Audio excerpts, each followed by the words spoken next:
চেন্নাইয়ের মাঠে Andre Russell যখন মুস্তাফিজের বল খেলতে পারেনি, আমরা পারবো কিভাবে? আগামী ম্যাচে আমাদের প্রথম হুমকি হবে মুস্তাফিজের বল খেলা। এবার মুস্তাফিজকে নিয়ে মুখ খুললেন লখনৌর ক্যাপ্টেন লোকেশ রাহুল। গত ম্যাচে লখনৌর ব্যাটসম্যান লোকেশ রাহুলের দারুণ ব্যাটিংয়ে হেরেছে চেন্নাই। একই দলের বিপক্ষে আগামী 23 তারিখ মাঠে নামবে চেন্নাই সুপার কিংস। তবে পার্থক্য শুধু মাঠে। গত ম্যাচটি লখনৌর ব্যাটিং পিচ হলেও পরবর্তী ম্যাচটি হবে মুস্তাফিজের পছন্দের মাঠ চেন্নাইয়ে, যে মাঠে আলাদা সুবিধা পেয়ে থাকেন মুস্তাফিজুর রহমান। চেন্নাই মাঠে এই পর্যন্ত 4টি ম্যাচ খেলে 4টিতেই বাজিমাত করেছেন ফিজ। সেই মাঠে সর্বশেষ কলকাতার বিপক্ষে চমৎকার বোলিং করেছিলেন মুস্তাফিজ।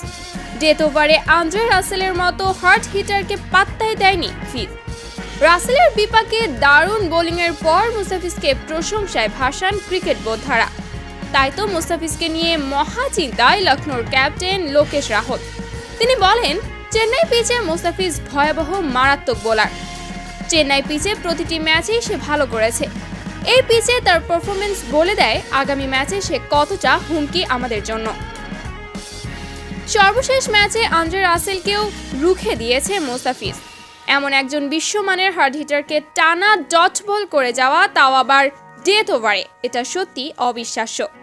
যেখানে আন্দ্রে রাসেল পারল না, সেখানে আমাদের ব্যাটারদের কঠিন পরীক্ষা দিতে হবে। আগামী ম্যাচে মুস্তাফিজ আমাদের একমাত্র হুমকি। যদিও গত ম্যাচে তাকে সহজেই মোকাবেলা করতে পেরেছি, তবে পরের ম্যাচটি কিন্তু চেন্নাইয়ে হবে, তাই আমরাই চাপে থাকব। এভাবেই মুস্তাফিজকে নিয়ে নিজেদের ভয়ের কথা বলছিলেন লোকেশ রাহুল।